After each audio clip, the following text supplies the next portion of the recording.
Newsroom, the Trump administration has appointed a record number of conservative judges at the federal level and 2 U.S. Supreme Court judges, which is making lawmakers bolder in passing abortion bans. Well, today protesters took to the streets to express opposition to the bans, including a protest on the steps of the U.S. Supreme Court. Alexandra Limon from our D.C. Newsroom has more.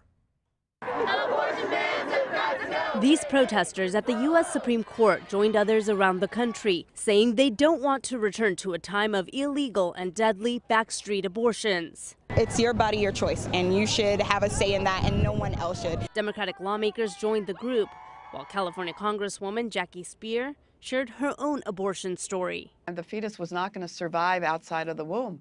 And I was particularly unnerved by my colleagues, Republican men who had never endured that experience, to somehow suggest that this is something you do just without any thought. The most restrictive abortion ban passed last week in Alabama.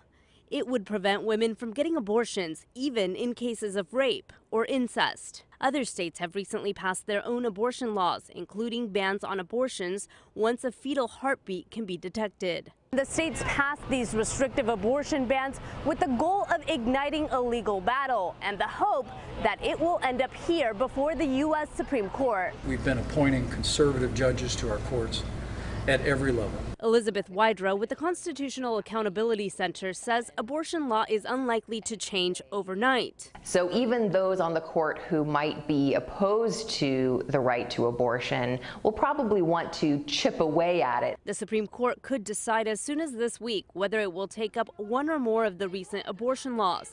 In Washington, Alexandra Limon. People in Appleton also took part in the National Day of Action. The day brought out protesters across the country, as you saw, standing up in favor of protecting reproductive freedom for all. People came out with signs protesting the recent abortion bans in many states. It's important to show up and change things for when you believe in something. If you don't stand and fight, people with money and power will win.